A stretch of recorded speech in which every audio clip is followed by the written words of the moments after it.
Hello, my name is Johnny. Welcome to another awesome collection, pop culture edition. We're going to look at the comic book from 1964, a Dell comic. That's based on the McHale's Navy show, but this isn't the Navy show. It's the movie version. They came out with 2 movies by Universal, and that's what this is. We're going to take a look through this. If you'd like, please subscribe, hit that notification bell, like, reply, and share. Let's look at the back, and then we'll look at the cover, and then we'll get into it. There's an ad I remember seeing in some of the early Silver Age Marvels. They used that. And unusually, this was an old date stamp from the time, but it's on the back. Usually when they used a date stamp, that was on the front, on the classic toy soldiers sets to send away for. You can see it's fairly nice in one respect, that it's nice and flat and good condition that way, but the way this must have sat for years, that you can see something must have been another magazine here, and this was exposed and got this spotting on it. 12 center. And there's a movie classic, I believe is the main title of it. And they have an odd numbering, which you can't quite figure out there. Here it is, based on their first full-length color movie, because the series was always black and white. That went from 62 to 66, and they never had a color season. There they are. The main cast with Joe Flynn and Ernest Borgnine and Tim Conway. And then it's got 2 of the crew members, Carl Ballantine and Billy Sands. There's Gruber and Tinkerbell. There's Captain Binghamton, Quentin McHale, Commander McHale, and then Ensign Parker. Oh, and there's Fuji on there on a torpedo. Here was their POW. That was their help. It's neat inside. They have a couple of stills from the thing. There's the full cast of everybody. There's Gavin MacLeod. Went on to fame as Murray in the 70s Mary Tyler Moore Show, and then from the late 70s into the 80s is Captain Stubing on The Love Boat.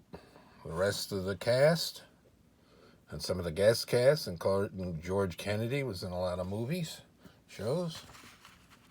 There he is. Binghamton looking, crazy Parker. He's got a machine gun. He's always dangerous when he has a gun. There he is, dressed up as the Australian, menacing Joe Flynn again. They team up in the 70s in some Disney movies. It had a plot where it was racing, so there's Fuji as a jockey. There's Carpenter, Binghamton's adjutant, always taking the brunt of him. Looks like he's rough for wear. He got all wet. Ah, poor Captain Binghamton. You can never defeat McHale and his men. And you can see nice looking inside. The indication there. And what was nice about these is there was minimal to no advertising. So the pages of art and story you got was more than a regular superhero by Marvel or DC, which had a fair amount of ads in it. Just flip through it here.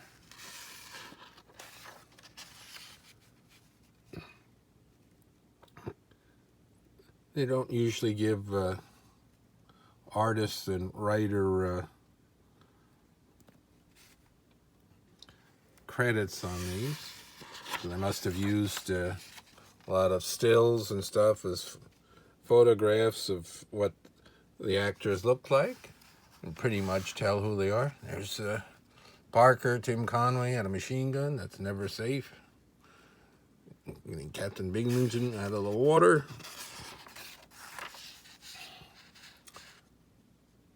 It's a fun show that's been out on DVD now for a while.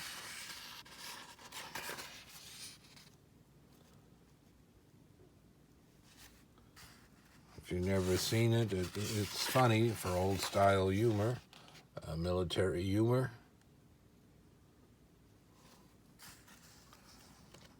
Wah. Captain Binghamton was always annoyed. McHale. And then when McHale would have to try to explain something, he'd always go, Wella, Captain. It's like this, you see. And always something would happen where when Binghamton thought he had him dead to rights for not being military or doing something wrong, they'd always squeak out of it somehow.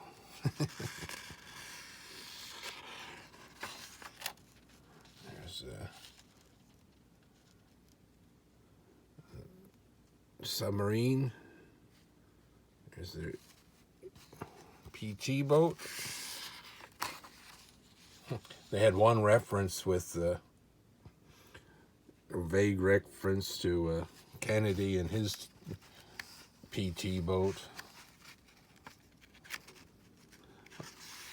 On an episode, there's the race. They've got Parker's impersonating an Australian.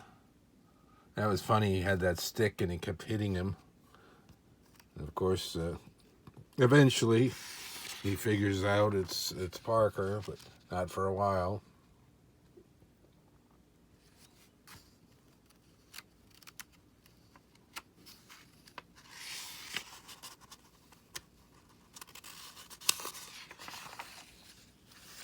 The artwork's pretty good, especially considering the time period and that they were trying to match an actor. So this is one long story, pretty much adapting the story of the movie line.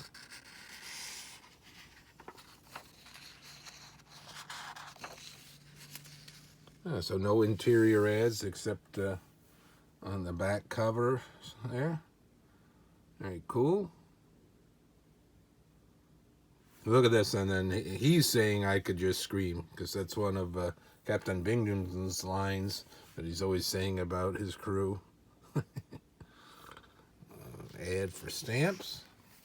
So I have a lot of TV and some movie adaptations from the different brands, Gold Key and Dell and the like, from the 60s and into the 70s. There was lots of those. So when I had finished getting basically all the Marvel ones I wanted for those decades, I branched out a little bit and got some other things. So I also like a lot of TV from that time, and I have some TV guide collections and other magazines and so forth. I'll be doing more this year.